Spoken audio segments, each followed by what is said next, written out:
Alors, monsieur le député, monsieur le maire, chers parents, mesdames et messieurs, merci de vous joindre à nous aujourd'hui pour cette journée de sensibilisation de l'autisme en cette date du 2 avril. Comme vous le savez, cette initiative est le fait du collectif avec le soutien de la mairie de Florence que nous remercions. Le collectif a été créé par une famille qui est concernée par la problématique de l'autisme et un bénévole hors pair, Sadek. Sa création a été réalisée afin de permettre un réseau de parents bénévoles chaleureux se trouvant dans des situations similaires, mais aussi pour répondre à l'urgence. Un arsenal de lois, règlements, dispositifs existe, mais parfois en pratique, on donne la responsabilité soit à l'État, soit aux collectivités qui n'ont pas forcément les moyens. Rappelons que l'impossibilité d'accéder à un service public en raison d'un handicap est sanctionnée par la discrimination et est une infraction pénale. Toutefois, malgré cet arsenal, il se révèle que c'est un parcours du combattant au quotidien et que les familles trouvent toutes ces lois et règlements très opaques et très difficiles à mettre en place et surtout très longues. Mais au-delà de comprendre et obtenir les aides et l'intervention pour les enfants, les familles font face à des manques de moyens. En effet, une fois le Graal obtenu en main, il est impossible de trouver du personnel compétent pour le faire. Au niveau de l'État, il a été reconnu qu'il y a pas mal d'emplois qui doivent être créés, donc notamment 11 000 postes de AESH, 45 unités d'enseignement d'autisme, un numéro unique qui devrait être mis en place, mais également il faudrait trouver 1000 places en établissement pour en finir avec l'exil en Belgique. Malheureusement, force est de constater que des villes comme ici à Florence ou dans le bassin, il est difficile et c'est délaissé par rapport à des grandes villes comme Paris, Marseille, Strasbourg ou Lyon. Dès lors, il faut qu'on soit tous ensemble pour que l'intérêt de l'enfant prime et soit au premier abord. Ce collectif permet un échange entre les parents quant aux démarches à effectuer, mais surtout un réseau d'entraide humain et un soutien pour des familles qui en ont besoin. Donc déjà, je tiens à tous vous remercier d'être présents. Merci les députés, les élus, monsieur le maire, pour tout ce que vous faites pour cette journée de sensibilisation pour l'autisme. Merci Sadek pour le collectif donc, qui nous aide énormément. Parce que comme Christelle disait, effectivement, il y a pas mal de problèmes, il y a pas mal de choses à faire bouger pour que nos enfants puissent être suivis, puissent évoluer normalement et ne pas être exclus, avoir le droit à la scolarité, à la cantine et tout ce qui s'ensuit. Donc merci à vous d'être là et j'espère qu'on ira loin et qu'on avancera bien. Merci beaucoup.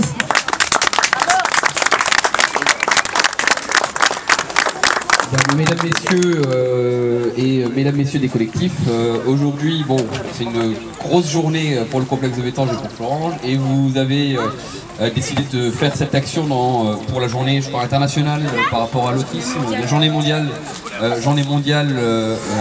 de sensibilisation à l'autisme. Je vais parler de manière assez sincère parce qu'effectivement on a des personnalités, des personnes de la ville de Florence qui se sont engagées pour faire valoir et sensibiliser la population sur le sujet de l'autisme. Un sujet qui n'est pas du tout évident à aborder.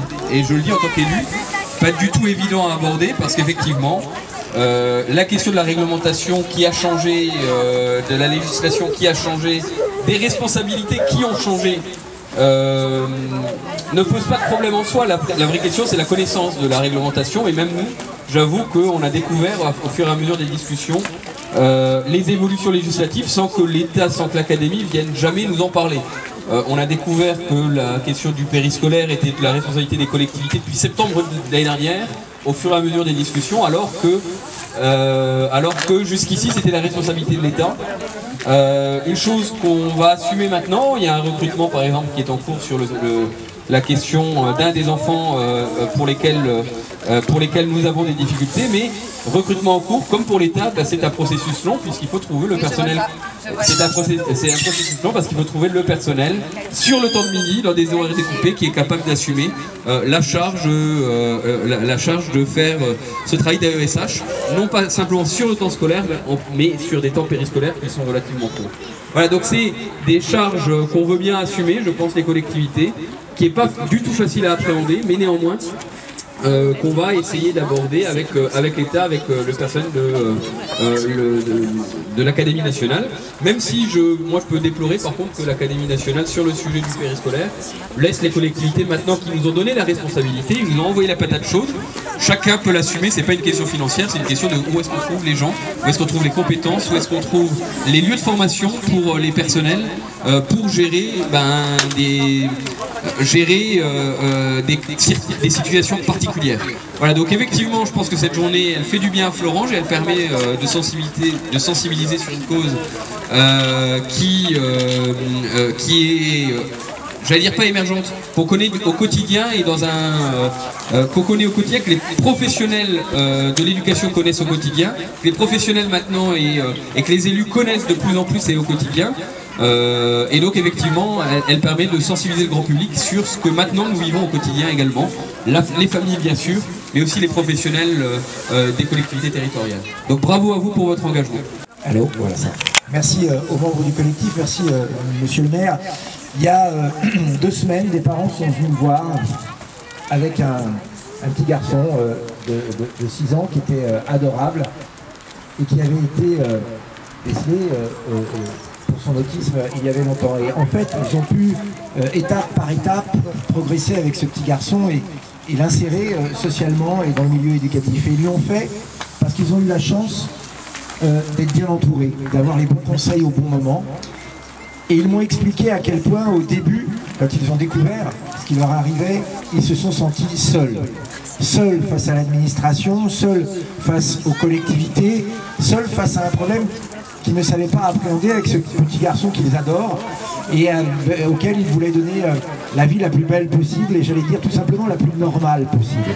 Et ce que vous faites, en espérant que des familles aident des familles, c'est probablement crucial. C'est crucial à un moment où on a pris conscience de ce qu'était l'autisme, on a pris conscience du fait que les enfants atteints d'autisme étaient avant tout des enfants et qu'ils devaient avoir la même chance dans la vie que les autres.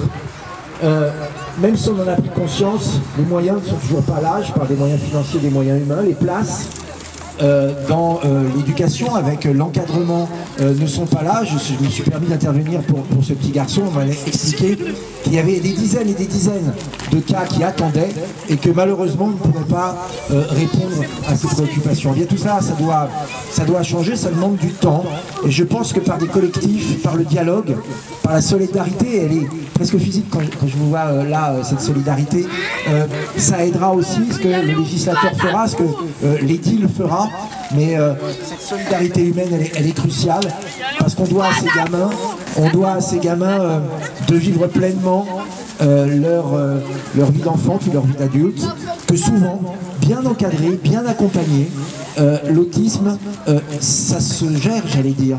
Et c'est d'autant plus frustrant de voir que, parce que pendant quelques années cruciales, au tout début, il n'y a pas eu les moyens, et bien cette évolution positive, parfois, n'a pas lieu. Je pense qu'il faut, maintenant que la prise de conscience a eu lieu, qu'il y ait une mise en place de moyens, et une solidarité. Avec ces 2 jambes-là, on va avancer. Donc bravo pour ce que vous faites. Et je pense qu'on peut vous applaudir très très fort pour ce collectif.